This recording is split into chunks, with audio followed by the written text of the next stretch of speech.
సైంధవ్ వెంకటేష్ గారు నటిస్తున్న 75th film. ఈ ట్రైలర్ చూడగానే నాకు చూస్తున్నంతసేపు ఒక మూవీ గుర్తొస్తూనే ఉంది.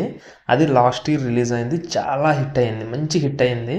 మీకు కూడా అది గుర్తొచ్చినట్టయితే అది ఏ మూవీ తెలిస్తే కామెంట్ చేయండి. ఇంకా ఇతను డైరెక్టర్ గురించి మాట్లాడుకుంటే శైలేష్ కొలను. ఇతని డైరెక్షన్లో వచ్చిన హిట్ సిరీస్ హిట్ 1 అండ్ మన అడివిశేష్ గారు నటించిన హిట్ 2 అండ్ టీ మూవీస్ కూడా పర్లేదు, బాగానే ఉంటాయి. మంచి థ్రిల్లర్స్ అని చెప్పుకోవచ్చు. అండ్ ఇక్కడికి వచ్చేసరికి ఈ ట్రైలర్ చూస్తేనే అర్థమవుతుంది. ఇది కూడా హీరోకి ఒక బలమైన ఫ్లాష్ బ్యాక్ ఉండి హ్యాపీగా గడుస్తున్న తన జీవితంలోకి మళ్ళీ ఆ ఫ్లాష్ బ్యాక్లో ఉండేవాళ్ళు వచ్చిన తర్వాత ఏమైంది, తర్వాత వాళ్ళ పాపకు వచ్చిన డిసీజ్ ఏంటి, ఆ పాపకి డిసీజ్కి కావాల్సిన మెడిసిన్ 17 crores అతను ఏం చేశాడు అనేది స్టోరీలా తెలుస్తుంది. ఇంకా డైరెక్షన్ పరంగా అంటారా, శైలేష్ కల్వన్ గారు డైరెక్షన్ విషయంలో చాలా సక్సెస్ అయ్యారని చెప్పుకోవచ్చు ముందు మూవీస్ చూస్తే. అండ్ ట్రైలర్ స్టార్టింగ్లో ఒక సాంగ్ వస్తుంది, ఇంగ్లీష్లో బ్యాక్గ్రౌండ్ స్కోర్ టైప్లో వస్తుంది. అది నాకు చాలా బాగా నచ్చింది. ఒక హాలీవుడ్ మూవీకి వస్తుంది చూడండి, ఆ రేంజ్లో వచ్చింది.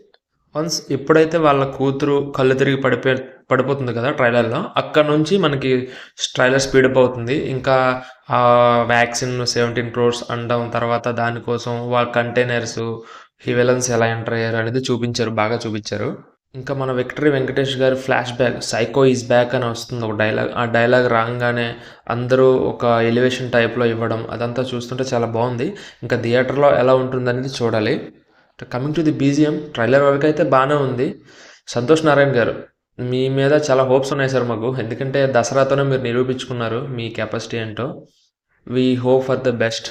అండ్ ఈ సంక్రాంతి గురించి మాట్లాడుకుంటే ట్రైలర్స్ పరంగా ఈగల్ ట్రైలర్ రిలీజ్ అయింది అండ్ హనుమాన్ ట్రైలర్ రిలీజ్ అయింది. ఇంకా పెండింగ్ మన గుంటూరు కారం మహేష్ బాబు గారిది పెండింగ్ ఉంది. సైంధవ్ కూడా రిలీజ్ అయిపోయింది. ఇప్పటి వరకు రిలీజ్ అయిన ఈ 3 ట్రైలర్స్ గురించి మాట్లాడుకుంటే చాలా ప్రామిసింగ్గా ఉన్నాయి. గట్టి పోటీ అయితే ఉండబోతుంది అనిపిస్తుంది. ఇంకా గుంటూరు కారం రిలీజ్ అయిన తర్వాత చూడాలి ఏమవుతుందో. That's it for the review. Please do subscribe to my channel if you like my content.